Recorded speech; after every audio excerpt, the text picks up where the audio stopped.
John McEnroe, one of the world's greatest tennis players, and yet, because of some early career outbursts, 30 years ago, you're known as the angry guy. Answer my question! The question, jerk! I don't like it. I don't think it's fair. I don't think you should be held accountable for something that happened so long ago. Well, actually, ironically, I guess it's benefited me in a way, because while I felt like I played some great tennis, it seems to be that I'm more known for the outburst and the yelling and the screaming than I was for the actual quality of my play. So I'd like to say, look, I was #1 in the world for 4 years. I had a lot of great history in tennis, but this actually is sort of, in a way, kept me where people still, hey, you're the guy that yelled at the umpire. Right. I have kids coming up to me all the time, hey, you're the guy that was on Mr. Deeds. What kind of driving is that? You're a f***ing disgrace! They have no idea I was a tennis player. So or 30 Rock. 30 Rock's Right. another one, That was Curb Your funny. Enthusiasm. So God damn it, we're gonna miss the show now! My fault! It is your fault! So I had a lot of things that I've done that have actually, I benefited because of what seemed to be sort of a nightmare situation before. You cannot be serious!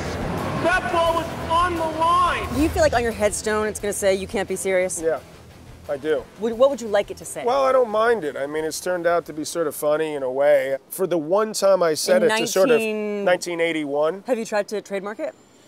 It is trademarked. For you? Yeah. Nice. What do you mean? You cannot be serious. You even asked that. That was a setup. Thank you. No. I get 3 cents every time I say that.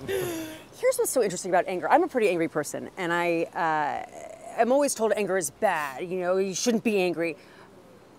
On a good day, I like to think it's passionate. What do you see as an upside to anger? Because it exists. It's real, whether you like it or not. People have it. So what's an upside? An upside in what I did for a living or sports is that if you get upset at yourself, or you get upset at your opponent, or if you get upset at someone yelling and screaming at you're a bum, that actually may make you want to try even harder. Like, I'll show them type of attitude. No matter what you do to me, I'm going to dig deeper. And there are times, even psychologists will say that given the right set of circumstances to shake up your kids briefly and done in the right way, that it can be positive. I think you should write a parenting book. How to go crazy and still be a good parent. Yeah, because every parent does go crazy. Yeah. So what would your top parenting tips be? To be there for your kids. Kids need to know that they can count on you being there.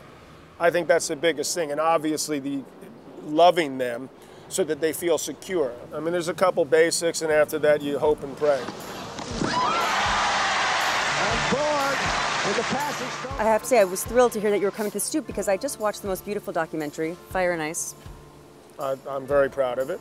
Oh my goodness. I thought it was such an amazing thing to look at the relationship you had with one of your arch enemies, your arch competitors, whose name I can never pronounce. Well, he was never an arch enemy, Bjorn Borg. Yeah, it's so hard for me to say We were always good friends. I love that it made the point that sometimes we need a foil, a great competitor, to bring out the very best in ourselves. My wife said this, that I could actually say, I love this guy, and that was, I think maybe you sensed that when you saw the documentary along with some other people. Is it hard for you to say that you love people? It's hard for me to say I love guys. Why? Well, I don't know, maybe I'm old school, but it just seemed like, you know, you're great friends, you're close, but it's just, for whatever reason that, I don't know, I'm Catholic, okay? No, listen, love guys, don't love guys, I don't care, I'm just, We're it's guilty about everything. Try being Jewish. Let me ask you this, what would be the most unlikely product or campaign for you to endorse? I don't see myself doing a Wheaties. They always say, you know, the perfect, you know, gentleman, or everyone's got to be just so you can't be controversial. So I don't think I'm going to make the cut with them. You know what? I get a kick out of you. I don't think you should try to make any cut that's not exactly how you are. How about that? That's such a nice way of ending it. Are we ending it?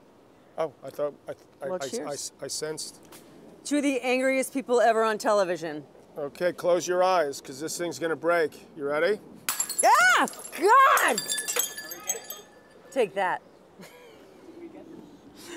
Okay.